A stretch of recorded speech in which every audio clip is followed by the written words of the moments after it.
All right, we'll go ahead and get started on the button. 10 a.m. Thanks for coming, guys. We'll go ahead and get started here.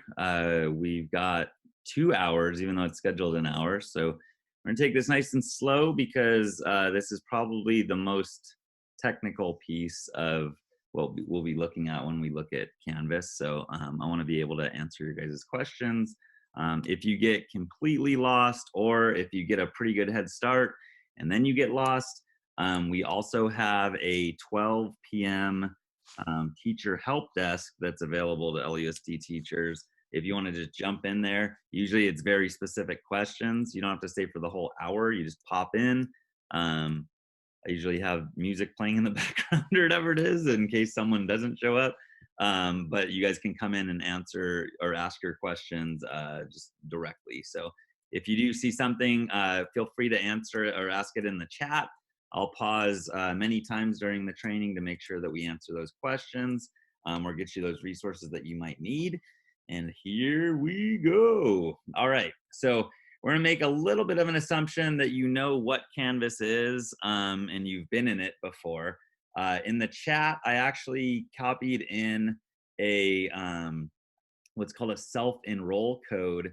If you want to click that and add yourself as a student, then you're going to have a lot of the resources that we'll talk about today, including other ones with pictures and videos and things in case you need that level of support. What's great about it, Canvas is if you sign up for any courses, they're always going to be available to you. So in some cases, we've had a lot of teachers, oh my gosh, going to the Canvas micro-credential course, and that's going to set up, or that'll be set up as well. And you can jump in there. And then what's great about that is you can come back and forth over and over and over again. Yes, this will be posted right back into Sked.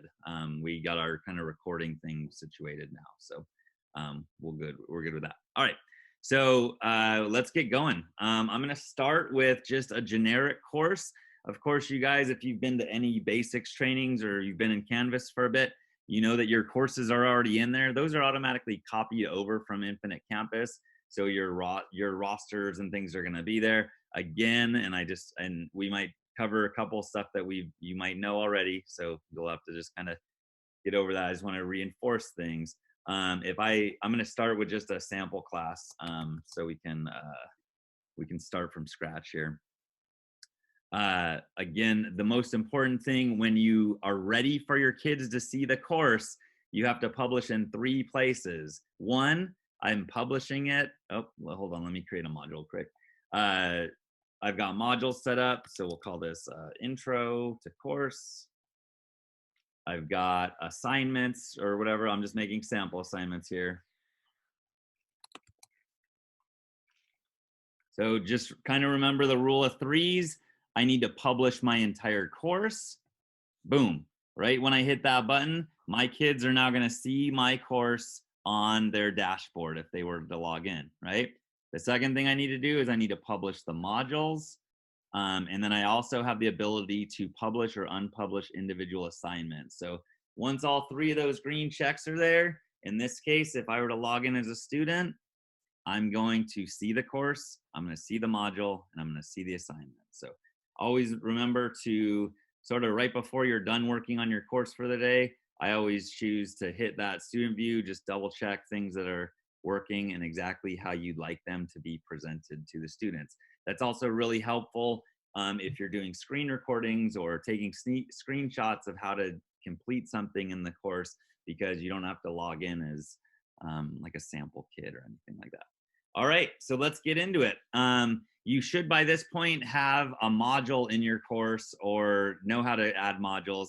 Spoiler alert, if you don't know that, you're going to hit the plus module, and then those are sort of like our units of work, right? So I created something called Introduction to Course. Within modules is where you add any of the content types. So I can add assignments, quizzes, files, pages, discussions, text headers, external tools, external URLs. We're going to cover assignments, pages, external URLs, and external tools today, because those are going to be where you can find and add content. Before we go into how to pull things from other websites and things like that, I want to point out that you also have a really fantastic resource available to you, and that is called Canvas Commons. So if I'm looking at my class and I'm like, oh my gosh, where am I going to start, right? That's the biggest, that's the most overwhelming thing about Canvas, I think, is when you start, it's a blank slate. And that's great that you have that flexibility, but it's also a little intimidating when you realize there's straight up nothing in here, right? So let's see if we can find some content even before we start looking on the World Wide Web and your browser looks like this, where you've got 50 different tabs open. So we're going to start in Commons. Now, I usually suggest Commons to teachers when we first start out, because if you put in 4 hours of work on something and then you realize someone else already did it before you learn that, then you're going to be pissed at me. So we're going to start right off the beginning with going to Commons. Now, Commons is an online repository of learning resources. And I'm saying that very specifically because if I click the filter up here, you're going to see that within Commons, I have entire courses. So if you get lucky and you teach a math course 2 and there's a whole math course 2 course, then awesome. That's for you. You can also look for modules, which are going to be units of study. So you can kind of see the difference between the two over here, as it's like this is an entire course called App Development with Swift, teaches kids how to program in on iPads or iPhone apps. That's kind of cool. And then modules are going to be individual modules. So in some cases, you might have, in this case, you've got a module of just Macbeth, right? So they're just working it in week by week. In other cases, you might have topics. So like polynomials might be a module, so you can look for those. It also has individual assignments, quizzes, discussion topics, pages, documents, videos, audio, images, right? So very comprehensive. There's a lot of content in there, which is a good thing. And there's a lot of content in there, which is a horrible thing, right? Because there's not really a professional vetting that goes on with this. If you choose to share things to Commons, then you just share things to Commons. The way that you can sort of see a little bit of maybe a judgment call on these resources. Let's use this example for app development for a second. So this one's been downloaded over 2,000 times, but then this also has a favorited icon, which can sometimes show you that people are finding that useful. So if I were to compare, let's say, I'm trying to find one that's favorited. Let's say that these were similar content and I want to see which one might be a little bit more professionally vetted, then this is going to display the fact that nobody's bothered to download this content. No one's liked it. And this one's been downloaded 9 times. This is what this icon means. And it has 2 likes already. So Commons is a great place to find content right when you start. Let's start with adding content that we might be looking at. So I'll look for polynomials. All right. So, and I just searched for everything. Of course, you can filter by grade levels as well. So I can choose maybe bands of grade levels. So I'm looking for 7th and 8th grade, something about polynomials, right? I can also choose that it's the entire universe that uses Canvas, or only Lake Elsinore Unified School District teachers. So I'm good with seeing what other people have created. And when I click the name of a resource, I'll defer on whoever, if there's a math person in the house, because I can't even find my glasses right now, so I can't even see what the numbers are. So in this case, if I think, yeah, this is pretty solid, I like this resource, right? My options over here on the left are that I can add it to a favorite. So that means that I can pull that content into any course really quickly. I can also share this with a resource or with a colleague. So what happened when I clicked copy resource link, it actually created a link on my clipboard. So if I were like, hey guys, you got to check this out. If you were to click that link that's now in the chat, then it's going to take you automatically to that. So if I'm collaborating with a colleague and I say, hey man, you got to check this out. Let's see if we want to add this to our courses. Then that's a good way to share that content without having to do like screenshots or anything.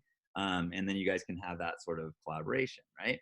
If I want to add it directly to my course, if I go through and I'm vetting it and I'm like, yeah, this is awesome. This is the bee's knees of whatever polynomials are or factoring polynomials are. if I hit this import download, then you're going to see that it's going to pull up every course that I'm a teacher of. Now, I'm a teacher of like hundreds of courses, so mine's a little bit different. Oh, I went back. Sorry. But if I found that content, whoa, hold up. If I found that content and we're checking it out, let me let's go ahead and copy that. But let's say I find that this is whatever, enzymes. We'll pretend this is the polynomials. I go through and I've got a module with units, and there's a quiz and a text box. I can preview this content by just clicking on the content. It'll pull up so I can see what it is. Now, you're not committing to using this 100% of the time. You'll be able to still edit it if you needed to as well. So if I choose import download, and then I've got, I gotta find my sample course that I got set up. Of course, I got two of them, geez. But if I add into my, I think this is on there as well.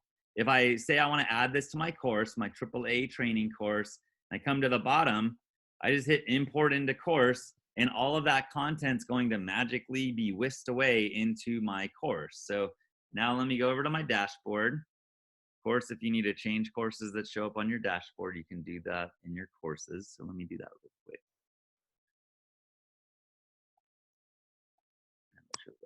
All right. So now when I come back to my AAA training course, it's going to give me a little pop-up that says, hey, you're importing. Oh, actually, it just already did it. So all of the content that was in that commons is now mine. Now I want to point out that I pulled that entire module in, and by default, it isn't published because remember, your Canvas is always a work in progress. So they understand that in some cases, teachers don't have the entire semester already planned out perfectly to the T. You're going to be kind of building the plane in midair, so to speak. So if I'm adding those modules in, the fact that it's unpublished means maybe I need to go back and work on this a little bit. Maybe I don't want them to do this assignment. I can just remove this and kick that out. So now it's not part of it. And then if my kids are ready to use that content, then I can edit that, or I can publish it, and now they have access to it. If I needed to, I can just still drag all of this content into other modules that I might have, because depending on how teachers set up their courses, a lot of times they might be setting it up week by week.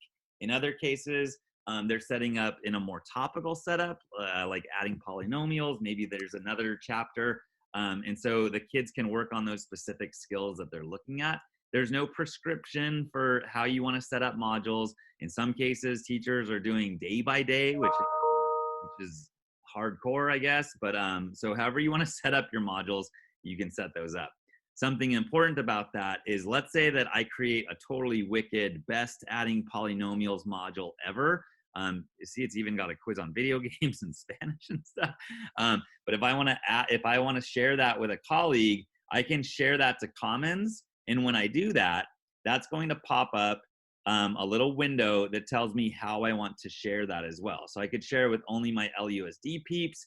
And then what's great about that is that they can share, comment, edit, add, delete, subtract, and we're better together in that regard. So I always like to start off with Commons because there's a lot of great content in there. There's a lot of just period content in there.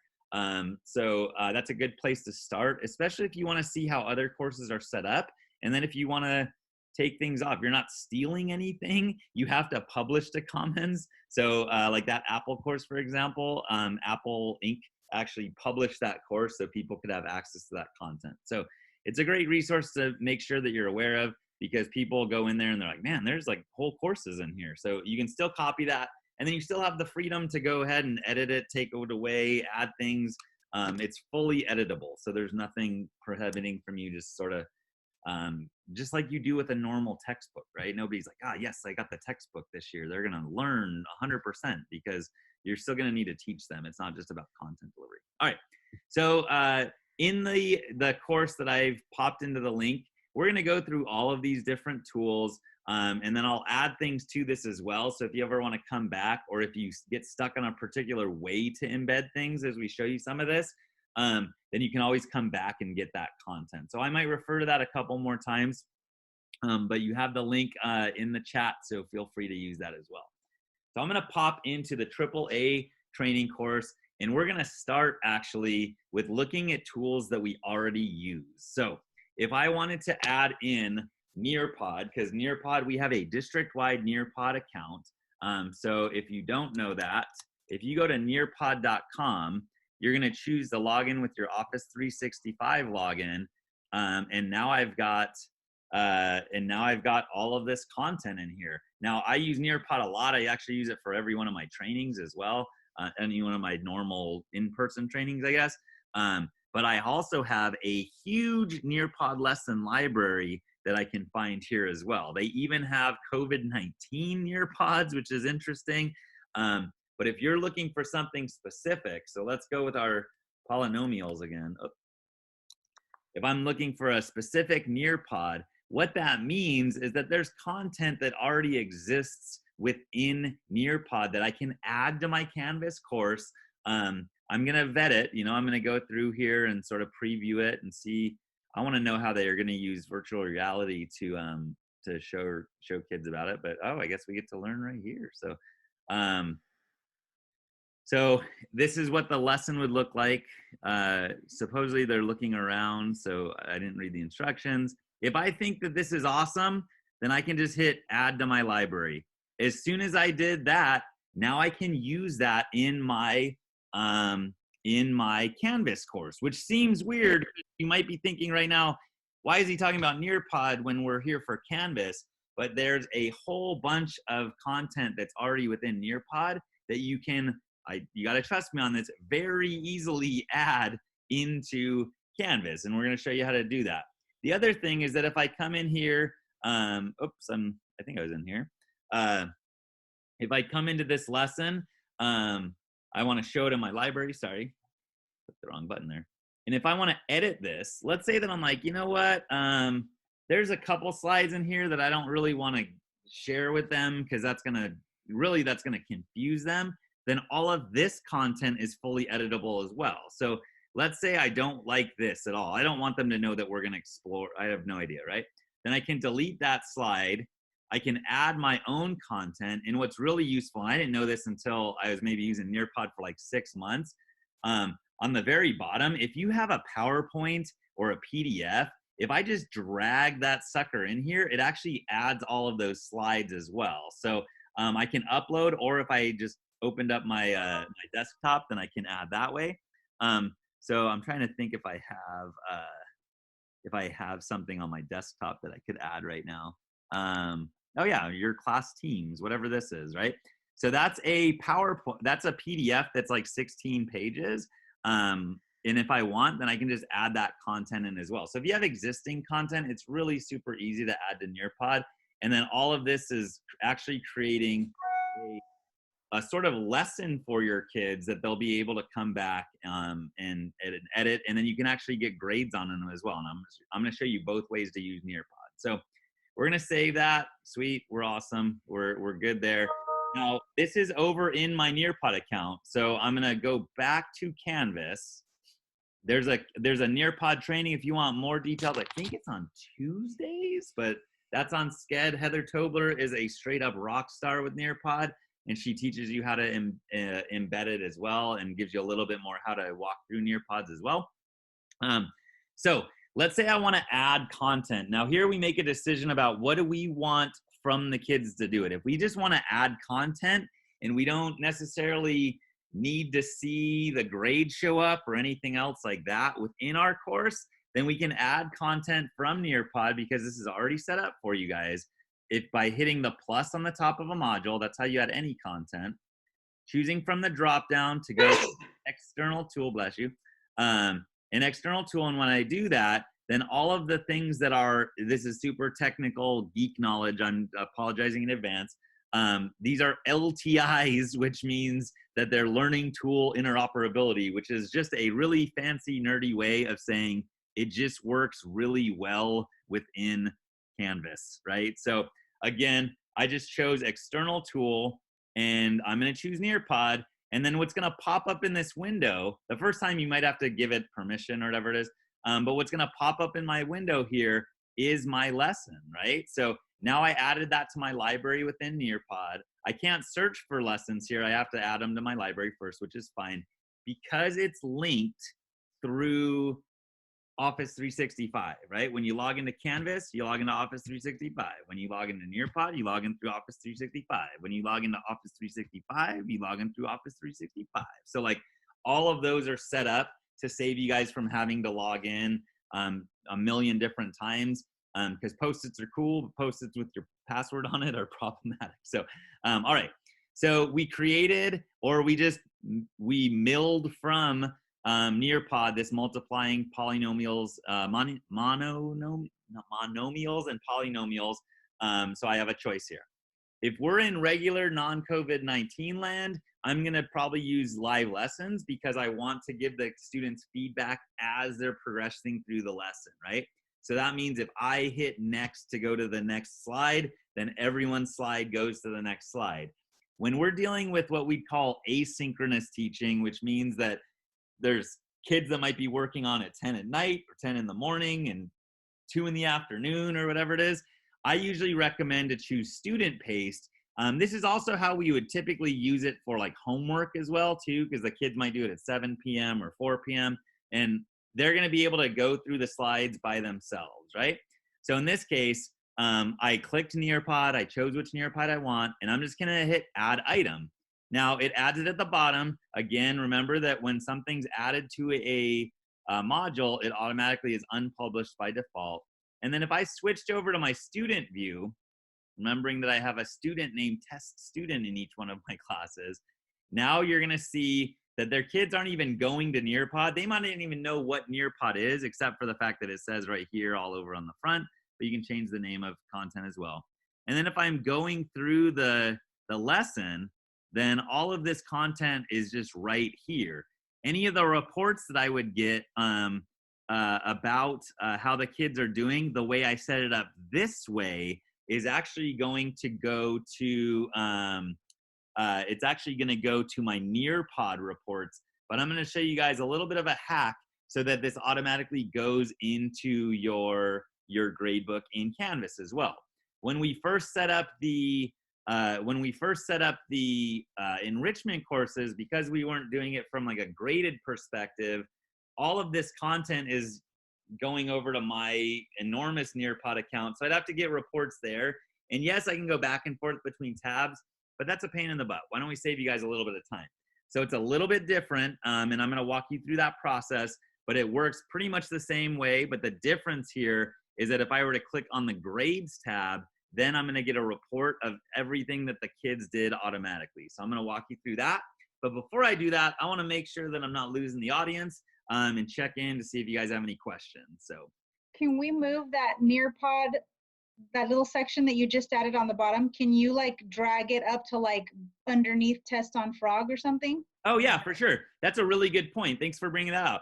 Anything that you add within a module, you're going to love these little 8 dots. So in here, if you click the 3 dots, you have the ability to like move to, so then you have to say where it is. And I've never used this ever in my, I know it exists, but I'm totally about that drag and drop life, right? Like, because it's visual, like you can see like, oh, it's exactly there. It's the way your kids' eyes are going to follow the module. So it just makes more sense that way as well too. So yeah, very good question. Ryan? Yes. I put it in chat too, but if once you've set the Nearpod thing up so it's like either live student or the student paste, once it's in Canvas, can you go back within Canvas and change it, or do you have to take it out and put it, go back to Nearpod and put it in the other way again? To just clarify a little bit, you're not going to Nearpod. You would add it back in as a student paste. So the process, I think I could do it within like 10 seconds, I guess. If we did plus external tool Nearpod, then I'm going to hover over that Nearpod, and then I would just choose student paste. So I don't even know if there's a way to switch those. I know there's not a way to do it in Canvas, but it's just because it takes like 7 seconds, it's a little bit easier to just pop in there and re-add those, unless you made a whole bunch of live lessons. And Okay, perfect, thanks. click ahead of you. No problem. All right. So once the kids see that whole Nearpod thing in front of them, then it'll say for them test student, and they should just click on that right little. Even better news than that. It's not going to say test student. The reason it said test student when I did it is because I'm logged in as Indeed my test student. What's going to show up for them, because remember they have to be authenticated to in Office 365. What's going to show up for them is going to say, you know, Ryan Mulvaney or Peyton Mulvaney or Fred Smith or whatever their name is. It's going to pop in there automatically. So it literally pops them in. So any way that we could make your guys' lives even like a half second easier, we're going to take advantage of that, right? Even if it's like a couple hours work, which it was, but that's fine. But like to get that to transfer over is going to be helpful for you going forward. The other thing, and this is sort of like an advanced feature, I guess, but the other thing is if I'm in here as a student and I click this notes tab, because some teachers have kids take notes about the Nearpod and the content and the videos and the simulations and all that kind of stuff. I've seen that in some of the communication. Is if I click this little notes tab, it's one of those things that you wouldn't even be aware of unless you got shown it, I guess. But if they save it to their OneDrive, it's going to automatically log into their OneDrive. Now, it's not going to do it for me. And the reason it's not going to work for me is because I'm in as test student, and there's no such student as test.student. But for them, when they click in, it's going to sign in because they're already logged in, which is totally awesome. The other piece is that when that saves into their OneDrive, it actually saves it as a Word document so they can change it or add their own notes, which is pretty awesome. And then it also saves them a little bit of time. So what would happen is they would have a little notes page on the bottom here, so they can turn those notes in, because one of the ways that they can submit work within Canvas really easily is just because their OneDrive's already linked in, they just click on like whatever they named it. If it's like notes on adding polynomials, then that's what they submit. And then you're going to see the PowerPoint kind of really in a Word document, but PowerPoint with their notes. And it really isn't that crazy for them to do. They'll have to click here and click the save to OneDrive. And then once that's saved to OneDrive, if they were submitting this as an assignment, let me go back here for a second, find an assignment. But if they were to submit that, remember that from a student view, I'm trying to, there's an assignment. If I'm in student view, and let's pretend that this was the assignment I wanted them to turn in, they're gonna, actually this is a quiz. If it's an assignment that I want them to, I think this is it. If it's an assignment I want them to submit and their little submit button is here, their Office 365 is gonna automatically pop up as well. So they can turn those in. So we really tried to make everything copacetic with all of the tools they're using. Office 365, you can see in the bottom here, if I wanted to add a resource as a teacher and I have all my stuff saved in OneDrive, or I dragged and dropped it. I don't know what anyway. And I want to add that content in, one of the other external tools I have is my Office 365. When I click this as a teacher, because remember, I'm logged in as ryan.mulvaney@lusd.k12.ca.us. I don't need to re-log in. This is my OneDrive. This is all the stuff. So if I want to just give my kids access, so I want to give them access to that Word doc, I don't have to log in and find that link and all, blah, blah, blah, blah, all that craziness. I just added that for them. So now if the kids were to come in, might not work with test student because he doesn't have an account. But if he just clicks that file, guess what opens up?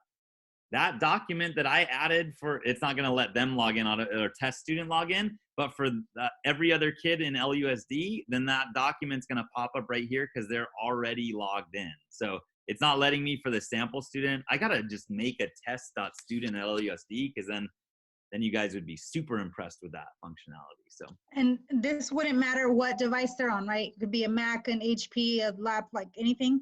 Yep, because it's yes. That's the one thing about the device agnostic agnosticism, I guess, that we're looking for, is that if they have that app installed or they're in that browser, whatever it is, then it would just transfer over. So one of the things to keep in mind in our classrooms, sometimes we get frustrated because the kid's logged on to an account and it stays in, right? So if Kelly's got a kid in second period and he doesn't log off, the kid in third period comes in and he's still logged in, and maybe the kid in third period like changes his Word document around, and that's a nightmare usually, right? In what we're dealing with right now, it's actually a benefit that it's going to keep them logged in, because they're just going to be clicking links and they're already authenticated. So that's a really good point. So good deal. Awesome. So adding external tools is actually where we kind of start usually, because anything that we've already got created or that we've got linked in, including Canvas Studio, which we have trainings on that on Tuesdays. In some cases, for our Pearson MyLab and Mastering, if you're a conceptual physics teacher, you can actually add textbook content. That's kind of nice. So all of this content is already added in there. So my job is usually trying to bully companies in some cases, or publishers, into having these integrations set up for you guys. Because if you're using something like, trying to think of what we're using for piloting, like Amplify, for example, that if we can add that in, then you're not necessarily having some other curriculum that you got to find on Commons or whatever it is. So I'll keep adding stuff. If you find something that's really amazing and you want to add it, then we can keep adding that. I think we have everything that we pay for in here already, but you can add that content in, and that's pretty helpful. That again is adding an external tool. So to do that, hit plus on the top of a module and then use that drop down. Someone mentioned earlier, if I could change Nearpod around in the module, you can actually move it out of the module itself too. So if you ever have it set up like week by week, just like real life, right? Sometimes life gets in the way and you need to move that down. Then you can move that to you can move from one module to another as well. So that's good to know, especially because it's a pain in the butt if you don't know that, I guess. So external tools are a great way to see what we already have created. We're going to go into looking at how you can embed some things too, in some different resources. But Nearpod's a really good place to start when you first start out too. All right. So now we'll look at what if we want other things that are just websites and things, right? So a really good way to add websites is through just again, we're going to go plus. And instead, we're either going to, there's two options that we can do here. One is we're going to add an external URL, which means I'm going to pop a link in here and then have that open up in Canvas. And secondly, if possible, I'm going to show you a little bit of crazy HTML. So you'll have to stay with me, and I promise we'll take a lot of time on that. But you can embed the website directly, and I'll show you how to do that. But we're going to start with just external URL. So let's say that I like my kids to know base 10. And there's a really good base 10 PhET simulation where kids can make 10s, and there's some really good content in there, right? So when I go to PhET, you can also do this within Nearpod, by the way. You can add PhET simulations in there as well, but not all PhET simulations.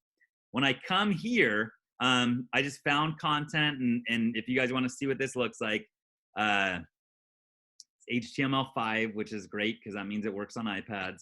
But basically, it's going to show you what 10 is. If I want to break 10 up, then I click on the top half of it. If I want to move it, then I do that. That's how it works, right? So it's great stuff. You'll have to trust me, but you'll see kind of how it interacts on the page. But it'd be great if I could get my kids to go interact with this content. Now let's talk about like the distractibility of young folks sometimes, right? If I add a link, which I'll pop this into the chat for you guys. If you click that link, then you're out of Canvas. You're in some other crazy thing or whatever. You don't know, the kids are gonna click over here and maybe they'll donate, which would be a cool thing. But we wanna keep them housed within our course because it's less distractions, right? If we come back, we have a couple ways we can do this. One, I'm gonna copy this link right here, come back to my Canvas course, and choose that I want to add an external URL. So I'm going to paste that link in there. So I'm adding my website link, and then I'm going to say give a little description, base 10 practice, right? I want to point this button out. I'm not going to click it right now, but I'm going to point that out because that becomes very important in case your links don't work. And so now what it looks like from the kids' perspective is when I click that, it's going to show that website right here, right? I don't really like this too much. I'm going to show you a better way to do it as well.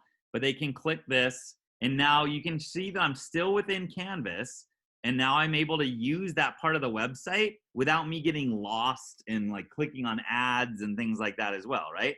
So now if I want to add in 8 plus 3, I'm in here as a student. I can, if I was on a touch screen, then I could be dragging and dropping the things around.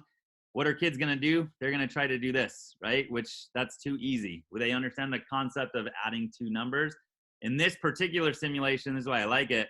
They have to actually break it apart and make a 10. And then my favorite thing here is if you look at that, right? At first I thought it was a weird coding thing, but that shows that we're really in expanded form here, right? That 11 really is 10 and a 1 together. So I love the fact that they have that little shading behind it, and it gives them that option. So I like that. I want to bring that into my course. So there's a couple ways I can do that. Again, I'm in as a student, so let me leave that real quick. I can add that content, and this is in that course as well, because I try to curate some things that you guys might find useful to add. So I can add that. I added it just real quick as an external URL. If it gives you a weird error that says that you can't access it, then it's something iffy with the HTML. It's not like a security risk or anything like that. It just doesn't work that well in Canvas. The way I would do that then to solve that, let's say that it was giving me an error, is that I'm going to just choose to add in a new tab. If I can, though, I want it to open up within Canvas, because check out the difference. This is, I'm still in Canvas. If I click the new one that I did where I had it open in a new tab, it opens up obviously in a new tab, and now I'm in the wild, wild west.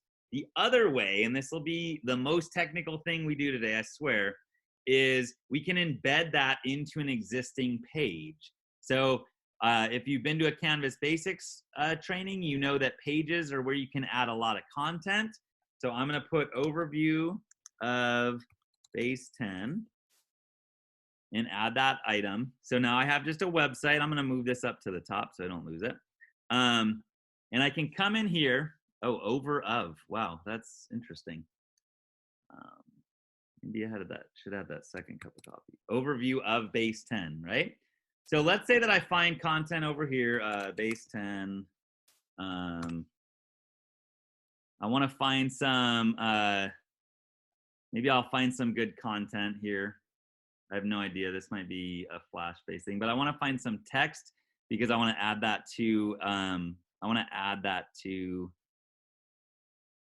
this is written out. I'm just going to copy this over. This isn't ideal text. I take longer. Maybe I type my own stuff. Now, the reason I'm adding this into a page is because I know that this exists, immersive reader, right? So if my kids need that additional support, they can have it read to them. Overview of base 10. Our everyday number system is a base 10 system. So they can click on words and have them defined for them, or really quickly, I can have them translated and then even read in that foreign language. de la base 10. So Nuestro sistema de números diarios es I'm a big fan of pages because you can add content and then have that accessibility as well too. So they're adding that. I just talked about our Canvas rep. They're adding that to assignments soon too, so that'll be even better. But let's say I want to add in that little piece from FET into this content as well. When I go to edit, this is where it gets a little bit crazy. Let's say that I want to add in, and this is a pretty good strategy if you've never embedded content before. I want to add in that base 10 thing right there with where the 5 X's are. And the reason I'm putting 5 X's is because I'm going to have to switch over to copy in HTML, which sounds super complicated, but once you do it a couple times, it's really not that hard. So I'm going to swap over, and you see where this says embed right here? That's very important. That shows me that I can take that little snippet of the website. You see how that matches up? And I can put that put that little snippet of the website in the actual Canvas platform. So I'm going to click this, and it's going to, yes, give me some crazy looking whatever the heck this is. I don't even care what it says there. All I'm going to do is I'm going to hit Control C or Command C if I'm on a Mac, and I'm going to copy this. I don't have to do anything else. I'm not in here editing it or anything like that. I just want to copy that. So anytime you see a website that has that embed, you're going to see this in Padlet. You're going to see this in FET like we are right now. You're going to see this in Anchor or Quizlet and things. We're not going to do anything with this. All we need to know how to do here is copy that to our clipboard. Now when we come back to our Canvas page, we can't just paste it in because that doesn't do anything. That just puts a whole bunch of weird looking junk on there, right? We have to switch over to that HTML. The reason why I put those 5 X's there is it's about to look straight up crazy when we go over here, but those 5 X's are going to be our saving grace here because that's where I want to put that little block there. So when I click that, now I don't know what the heck all this means. It says something about strong and bold.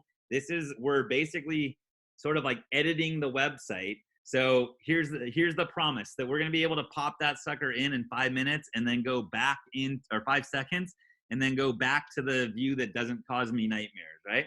So I'm going to click that. I'm going to find my 5 X's and select them and hit paste and just paste those in.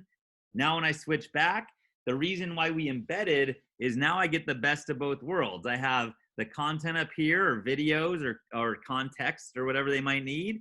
And then I also have this little bit of HTML that I pulled over from FET simulations. That is the most difficult thing we'll do in any trainings that we're ever gonna do. So if anybody has questions, I'm gonna pause here so you stop pulling your hair out and we get you comfortable again with how to use Canvas. So any questions on that? I'm a little lost, to be honest with you. No worries, no worries. We're gonna go over that again just to make sure that we can embed that, or we can pull that in as well. So you really have 2 sides of Canvas, and if you're not comfortable with embedding, then you're never going to click this little button right here, right?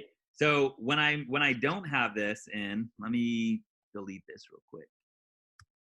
When I don't have that embedded in, I'm typing something in, right? So I'm just in a page. This could be in an assignment or anything else, as long as it has this at the very bottom.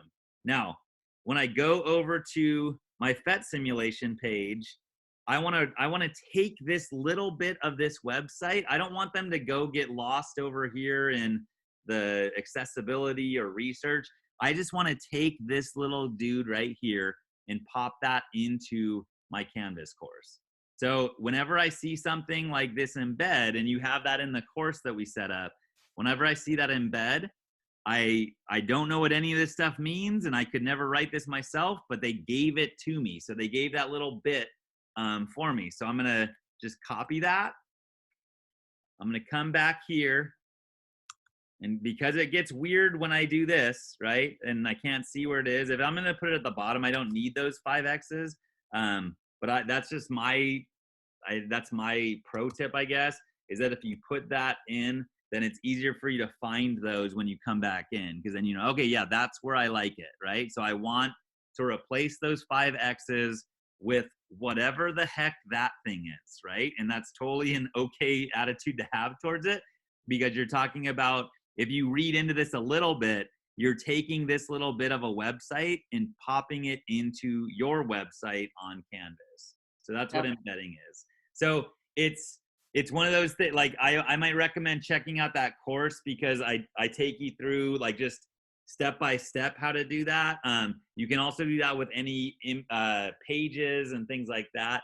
And all it really means is that you don't want your students to leave Canvas to go get that information. You want to do it right here, right? So now it looks like you programmed this cool little game right into your course, but then the kids can't leave.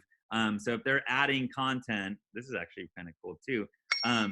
Then they have that ability to kind of play that. And I'm not getting distracted with ads or anything else. So there's a lot of really good benefits from embedding content. But if you are totally like, what the heck, then you are the normal human being that you are, because it's a little bit more complicated than anything else that you do within Canvas. But that's why we're taking our time. Elena, you usually embed Nearpods in because you can just it's easier to just add them in this way. You could add a link, but there's no embed code from Nearpod. So you usually add that in. But I'm also going to show you how you can add in Nearpod as an assignment to get those pages as well. So I think that Yes, thank you, Ryan. Since I don't want to scare my students with assignments, I just tried to put that Nearpod through home. And I used pages, and that was gotten complicated, so I got confused. Let me give you the 2-second how to fix that. Then it's pretty easy. Okay. As long as you have your stuff saved in your library in Nearpod. If you just want to add in a Nearpod without it being an assignment, instead of choosing pages, choose external tool. Got it. When you choose external tool, then Nearpod magically shows up. You pick your Nearpod. Now you'll still have that data. You'll have whatever they do in the lesson that's going to show up on your Nearpod account. As soon as I hit add item, it's just going to show up there. And you can change this around too. If you want to just say, if you want to change the name, you can just say, or take out the Nearpod student paste, then you can add that as well. And then, all right, thank you. So under the pages, I can find the external tool as well. Not under pages. Well, I don't know if it's under pages. Yeah, if you keep going down, I guess. But it's at the very bottom. That's how you'll add them directly. Okay. Very good. I have a question of, can you do that with YouTube videos? Yes, you can do, you have that embed feature that's within YouTube as well. So if you go to, let's say we go to YouTube and we find 10 awesome guitar riffs that someone taught me. Anywhere that you find that, if you go to hit share here, for example, see how that kind of looks like our embed tool that we had before. If I were to, whoa, I think I still have it open. Or Zoom's got like 50 million windows open. Let me refresh real quick. But if I hit that share. Learning guitar. I want to point something out with this though. When I choose that embed, I get that same kind of content, and I can add that like so.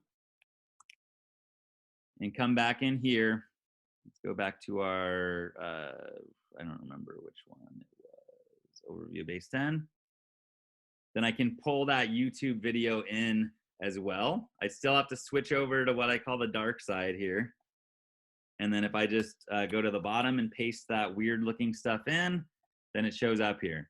Here's actually why I would recommend not to embed your YouTube videos, because you're still going to have those ads that come along with it. What I usually recommend is if you copy it from YouTube, and we'll get a little in the studio here, but if this is the link, I want my kids to know, I'm actually teaching my kids guitar right now, but I want my kids to know 10 awesome riffs that taught me guitar, right? I'm going to copy this link, and instead of embedding and dealing with all that, I can actually much more easily go to Studio on the left-hand side, and they have what I call sort of like a YouTube scrubber. And so you'll be able to add that YouTube video in without them getting ads, and you'll also see if they watched it, they can comment and some other things.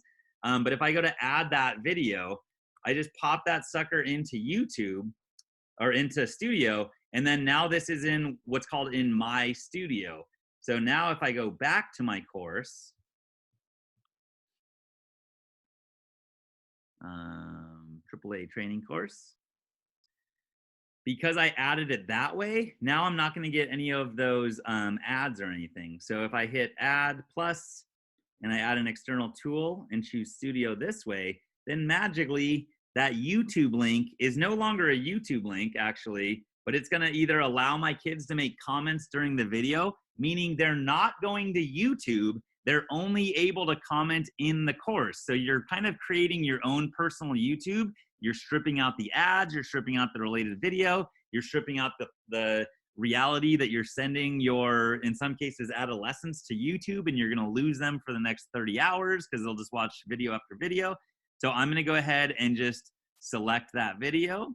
And then instead, what I end up with, oh, where are they? I think I should select it, right? And embed that video in. Then once I add that content, let me even change the name of this to guitar riffs or whatever it was named. The difference, I could have just embedded it, but the difference for my kids as far as that experience, and that's really why you embed anything, so they don't have to go back and forth between websites. But now if my kids were to click this guitar riffs, check out what happens. It's still in Canvas. They have the ability to play this. There's no YouTube links. You're gonna notice that it didn't pop up the ads or anything like that. And then really cool, if I say, this is neat, and I comment, it's gonna comment at that 1 second response. And then I also have sort of a threaded discussion within the entity itself. And what's gonna happen that I think is totally awesome is it's gonna play those comments. Let me go to like, not 53 seconds, holy cow. Let me go to like 8 seconds and say, I like this. Then it's gonna keep popping up almost like live annotation. So when I come back and let's say I wanna watch this video in full screen and go back to, move this sucker out of the way. And one riff you just check out at the bottom right. When I started, I loved punk rock music. 10 riffs that taught me guitar from easy to pretty difficult. And I think this one is relatable to everyone that once picked up a guitar. That one riff you just struggled with.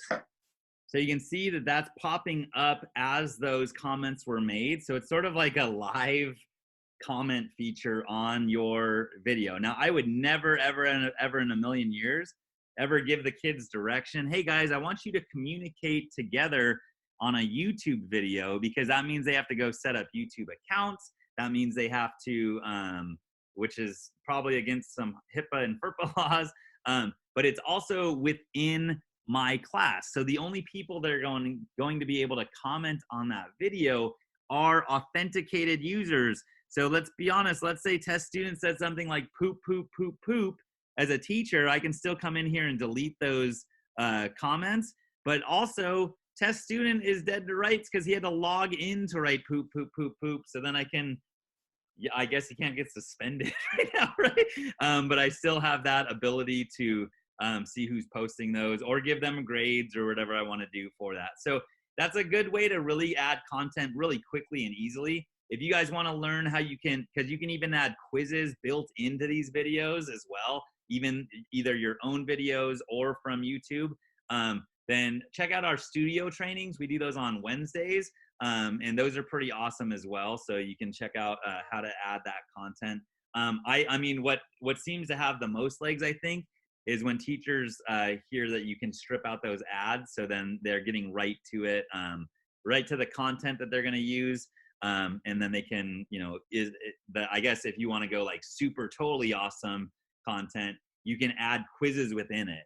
So if you have like a crash course video, or if you have like a video that from Khan Academy, which is a good resource for your kids, think about how you can kind of take that up another level to embed that into your course here, and then allow them to make comments so you could see how they're struggling with different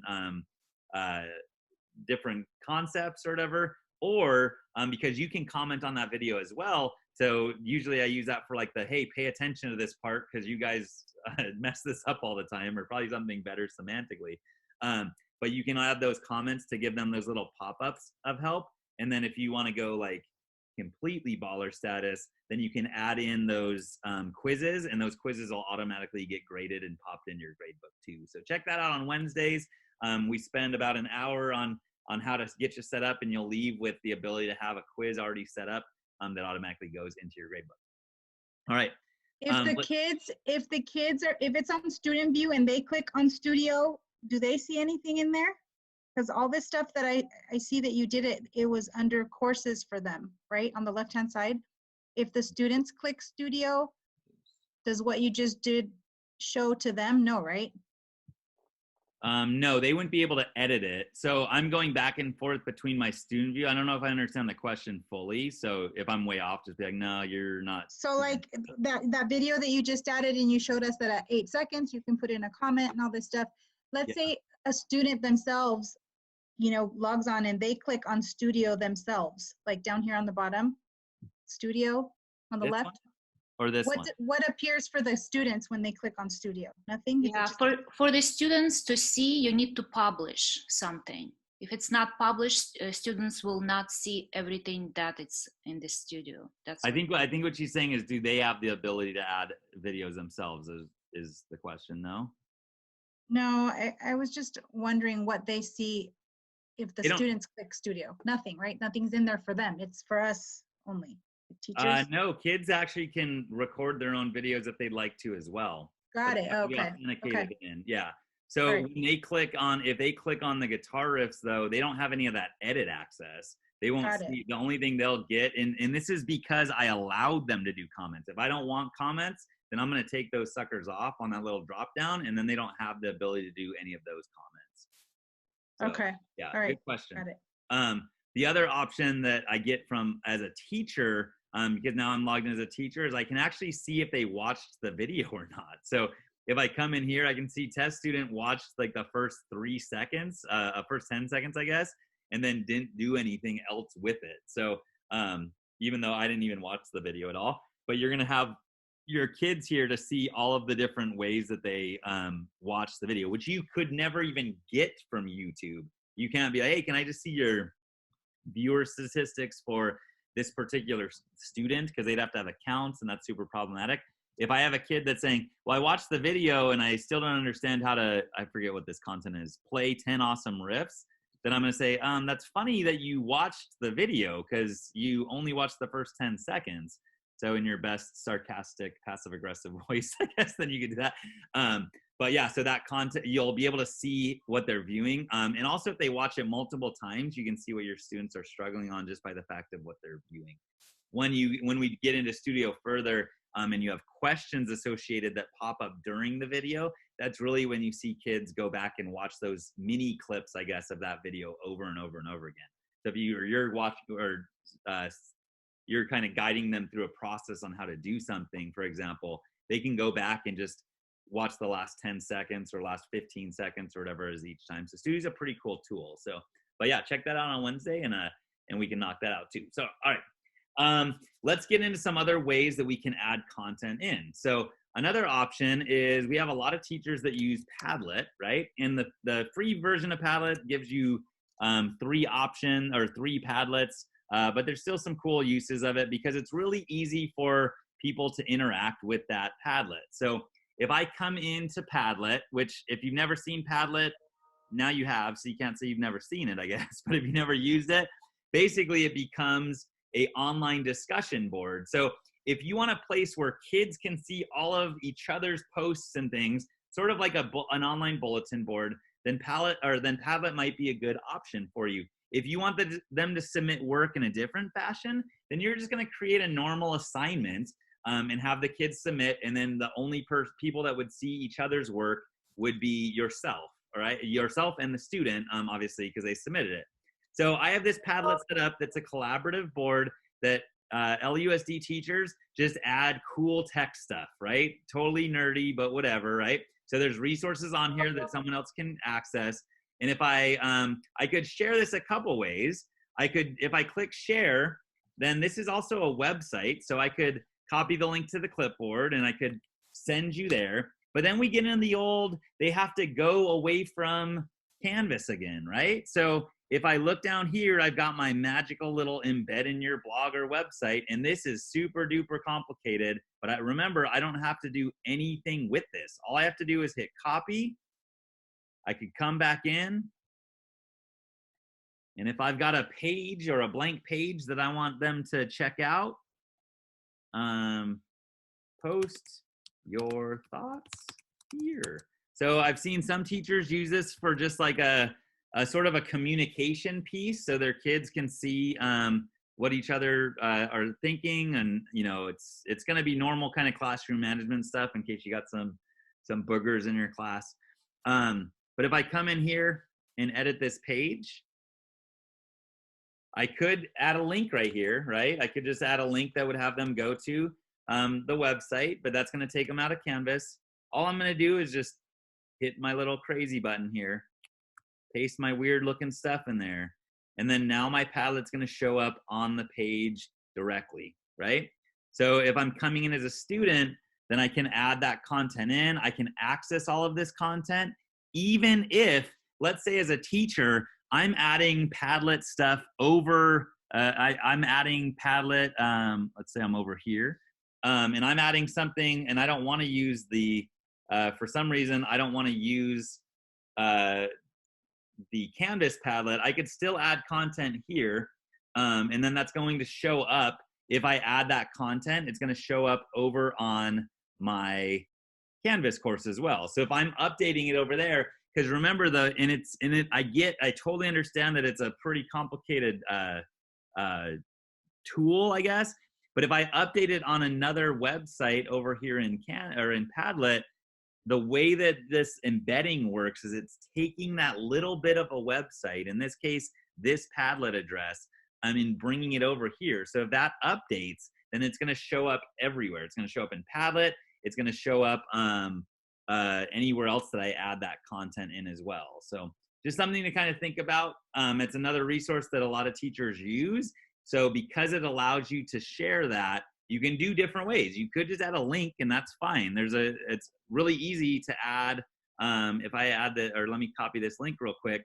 If I wanted to add a URL instead, so I'm going to add an external URL and paste that in here, Padlet. I could, no one's forcing you to do it this or not do it this way.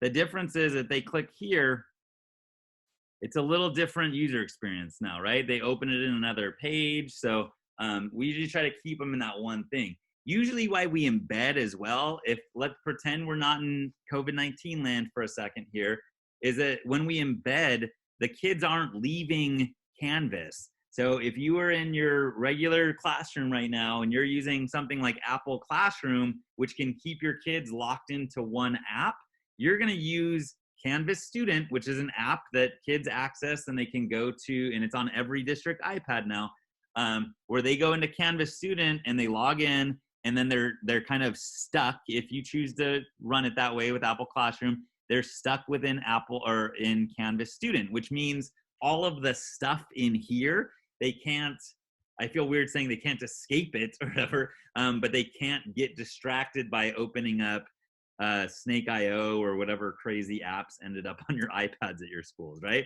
So you'd be able to lock them in into that Canvas Student. So when we talk about embedding, we're really looking at the user experience to say, how do I keep them within Canvas if possible? And that's why we show what we show. So good deal. I'm going to pause for a second in case anybody has any other questions. Any questions about embedding or adding content in? Coolness. All right. I'm going to go ahead and show you how to add Nearpods now that switch over and actually show up into your grades. So when we started, we added just a Nearpod on opportunity cost that I want just the kids to look at, right? I want to show you how you don't have to necessarily go back and forth between Nearpod and Canvas because your grades are going to show up right here. So let's do that. And I'm also going to show you how you can give some pretty cool feedback to them. So, all right. So I'm going to add an assignment because the one thing you need to know about what gets graded within Canvas are these two top things are the only things that get grades. If I add a file, that's just giving them a resource. If I have it at a page, that's just giving them content. If I add a discussion, that's giving them the opportunity to talk about something. So assignments and quizzes are the only things that give grades within Canvas. So that's the only thing that's going to show up in gradebook. So we're going to add an assignment because we want the kids to get credit for this, if you will. And once we choose assignment from the dropdown, we have the ability to add a new assignment. So we're going to call this Nearpod assignments. I would call it something else if I was you. Call it the subject matter that you're going to create. But I'm adding an assignment that just says Nearpod assignment. Now, once I add that assignment, of course, it adds it at the bottom of the module. And when I click that, it's going to give me the ability to edit it. Because right now, this is super boring. It's not worth anything. They can't submit it. There's no content, et cetera, et cetera. So I'm going to edit the assignment. And how many points do I want that to be? I could put anything else here too, do your best or whatever. I'll put a video. I always show this example too. You have the ability to add a real quick like how-to if you'd like by hitting record. You guys can see I'm in my work clothes today, my Adidas tracksuits.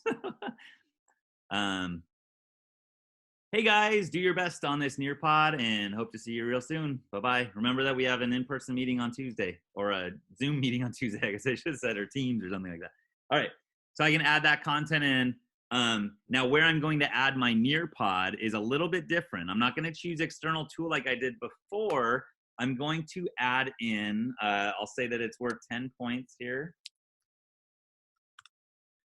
And then when it comes down to, oh, sorry. Hit the button too quick. When it says how I want them to submit it, I'm not going to have them turn something in. I want them to use that external tool. So this would mean I want them to turn in like a screenshot, which they could, but that's going to be too much of a pain in the butt, and there's too many variables for kids to screw up, honestly, that I don't want to do that. I want them to click the Nearpod, go through it, and then me as a teacher, I want to be able to come back and see what the heck they did, right? So I'm going to choose external tool. And when I do that, I wish they made this find button bigger, because there's no way you're going to remember to, that link or anything like that. But just click the find button. And then now you're going to see your good old friend, Mr. Nearpod. When I click Nearpod, it's going to let me assign it by finding the Nearpod. I'm going to choose student pace so they can do it whenever they would like to. Hit select. And then I'm going to give it a due date so that they stay on task. So it's due today. If I want to say when it's due, of course I can change the time. So it's due at 11 p.m. Remember that this doesn't lock them out of it. It would only lock them out of it if I said it's only available from one date to a certain date. This just says it's going to show up on their to-do list. So might help them keep a little bit organized.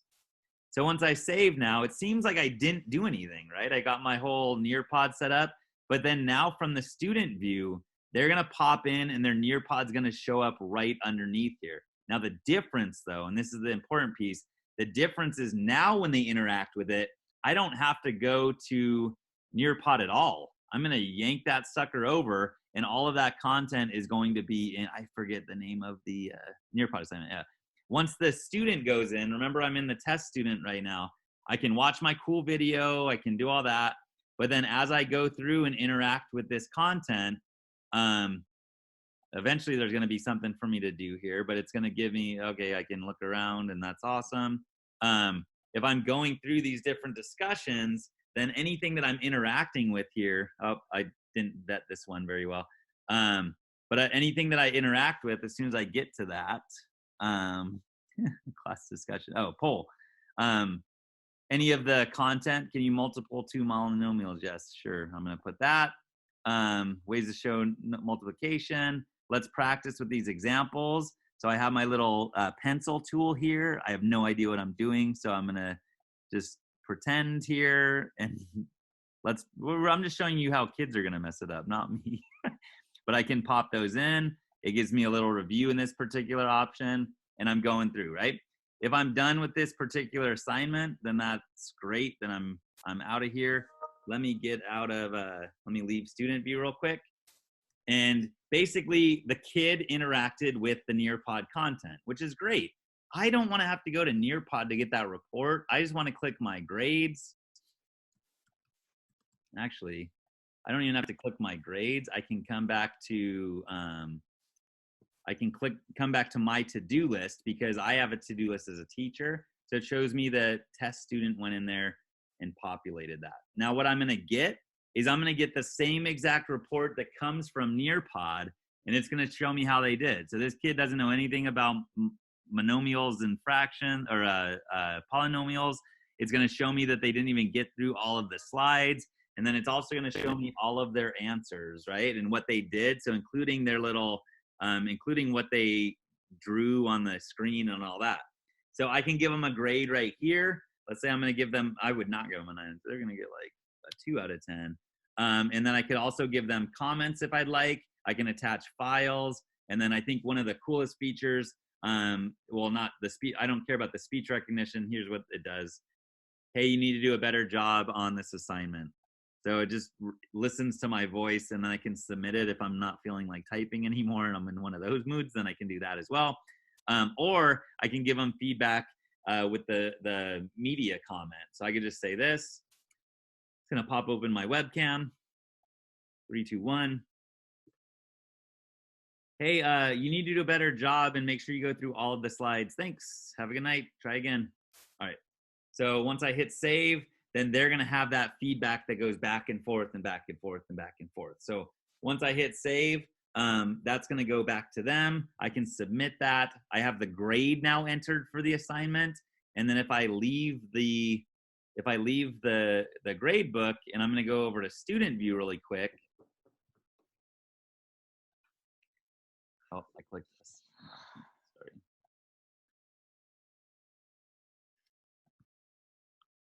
If I swap over to student view, come on, man. Then I'm going to have a little pop-up that shows that my teacher gave me a new grade.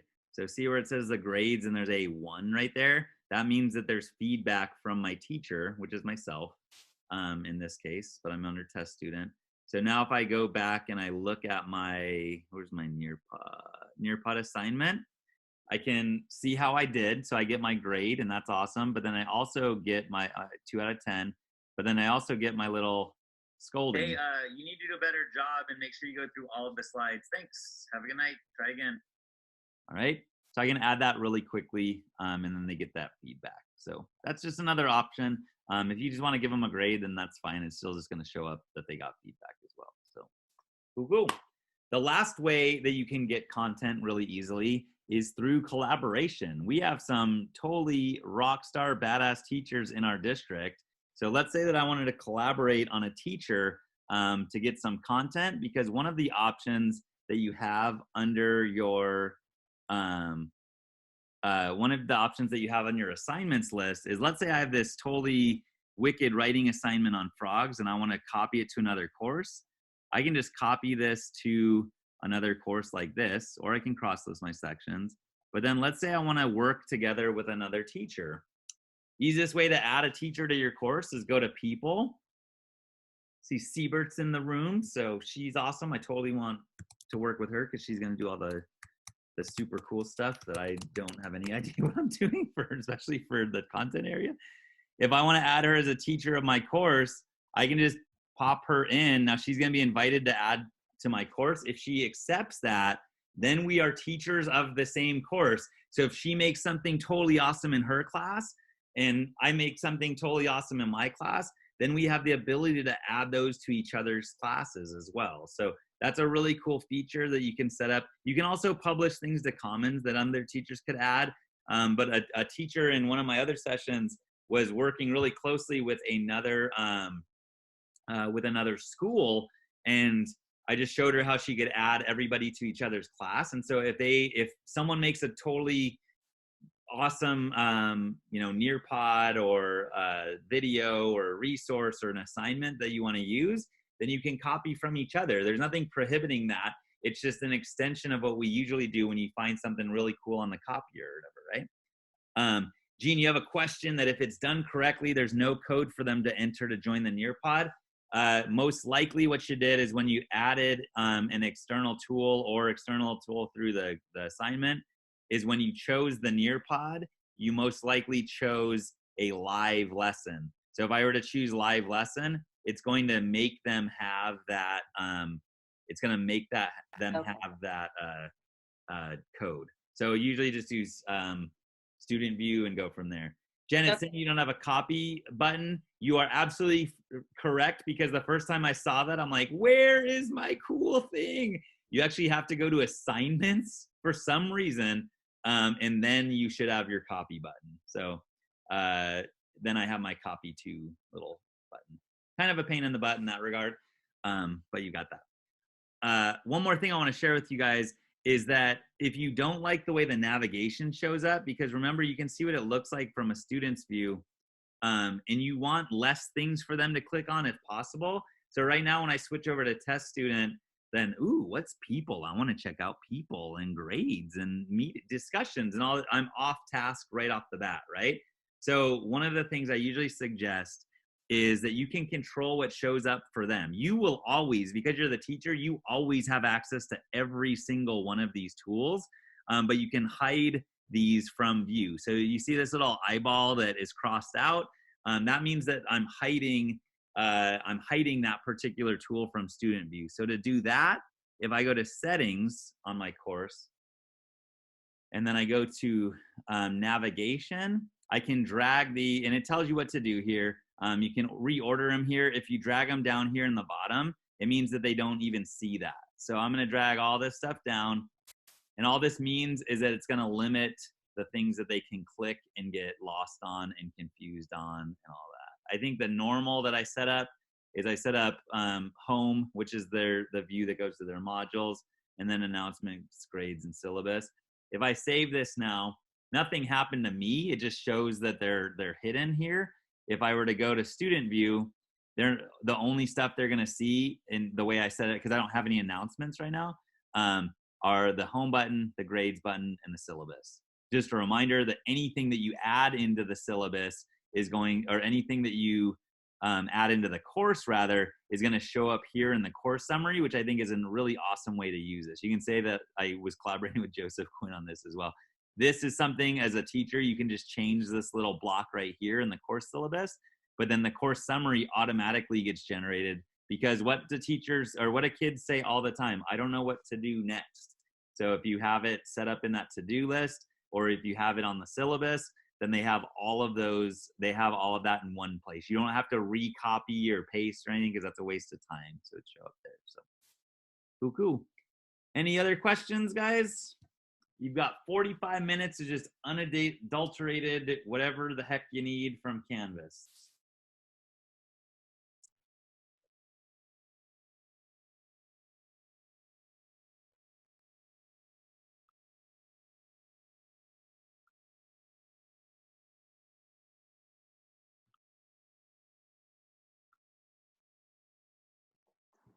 I have a question, kind of opinion based. I have the kids on Seesaw as well. So now I'm like, okay, where do I send them? Seesaw or district?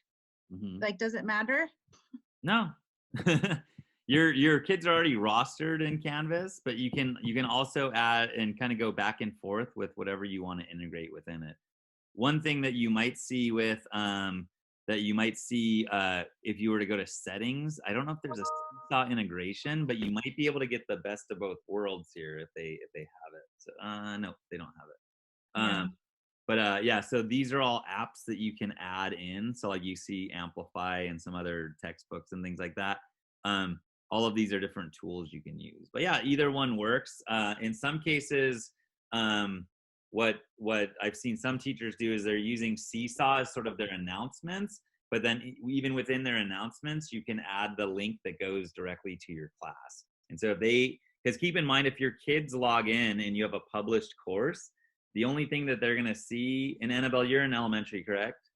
Yes. Yeah. So the only thing they would see is whatever course you've published. So you can do both things. There's nothing, because you can see like we have a Seesaw course set up within Canvas because it's a different way to learn in that setting. So yeah, if you think of the bottom part of a funnel, like that's really what Canvas is intended to be, that you can put whatever you want in there. But for the ease of use for the kids, if they just pop in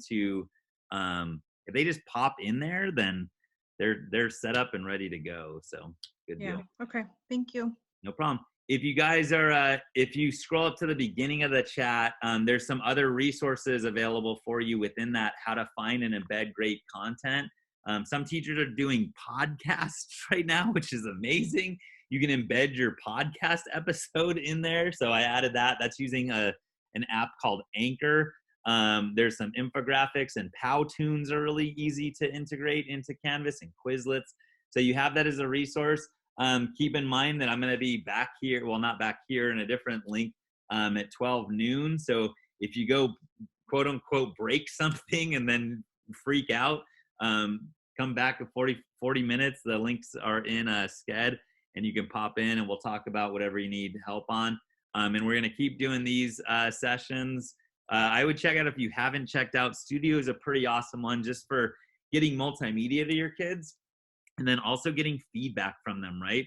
What we call like the core transaction between a teacher and a student is feedback, because if it was just about content delivery, just give them the textbook and then they're fine, right? Those are written by like 40 doctors, right? Those suckers. So we're always looking for ways that we can help you provide that feedback. And so we're gonna add in some, like I said, there's Nearpod trainings that'll be on there for just Nearpod, but it also shows how to add in through Canvas, some Teams, how to set up Teams meetings, Flipgrid meetings. All of those work perfectly with Canvas. So it's just another way. What I always hear is like sort of overload with all the cool stuff, right? So one of the best things about Canvas is that's one platform that all of that content sits in. So that's really what we're pushing for, because I live with a teacher, and if it's not easy to use and if it's not beneficial and saves time, then I'm going to hear about it every single night, as well as through emails, deservedly so. So if you guys have any questions or get confused or frustrated with something, you can drop into any of those teacher help desks that we've got set up. We've got one at 7 a.m. to 8, 12 p.m. to 1, and 4 p.m. to 5. Those are straight up intended to help you. There's no agenda there, I guess, besides like the helping teachers agenda. But if you come in with just a crazy question that we don't even have a question for or an answer for, which hasn't happened yet, I'm happy to say, then we can either figure that out or work with it together, or just say, yeah, that's not possible, or whatever it is. So we're here to help you guys. Just let me know how we can help you, because that's literally what my job is, which is a pretty cool job, I think. So stay safe, and let me know what we can do to help you guys try to get some content to these kids out there. So thanks. Thank you. No problem. Ryan, can I ask a real quick question about Studio versus embedding? Yeah. So when I did Studio, I can only put one video in there, but I had like a topic where I wanted them to be able to watch a couple of videos. Am I able to do that with Studio, where I can just put a couple of videos in versus just one? You're talking about one video in like a page or an opinion or something? Oh, I think I did it as a, sorry, I have to pull up my class. No problem. I think I did it as a page. Oh yeah. So you can do multiple studios, and so let me find this. So if I'm in the Spanish page, like, let me clear this out real quick.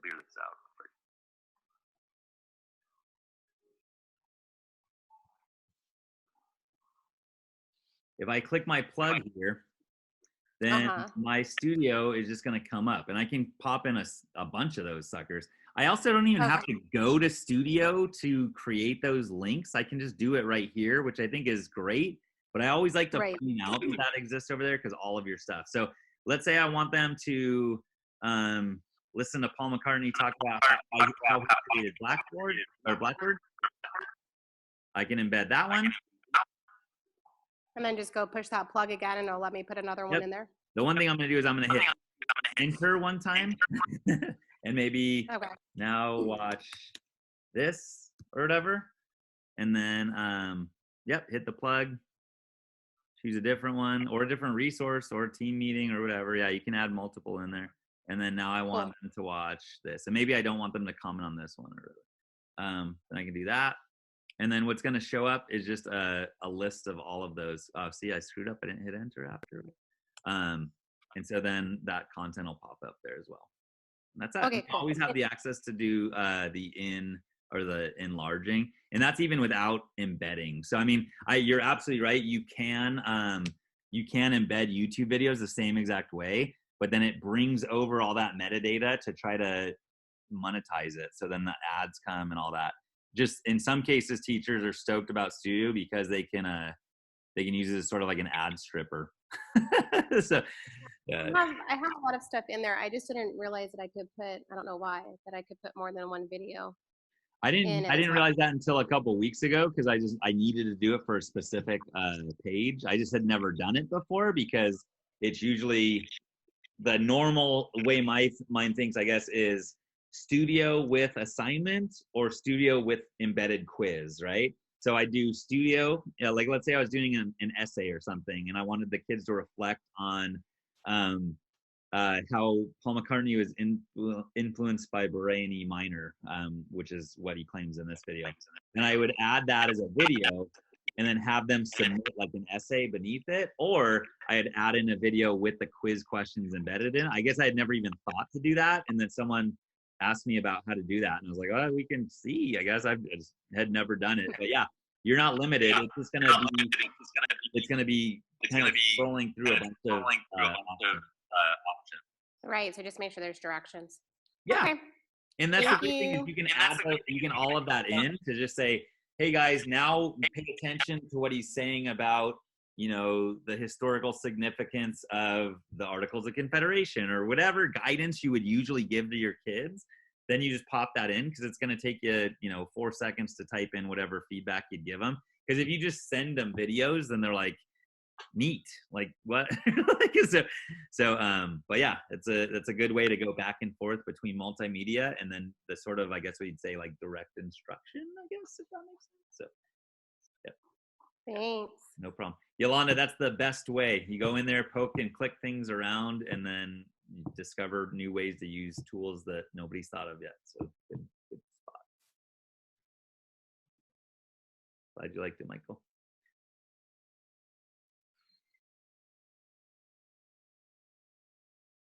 Okay, I have a question.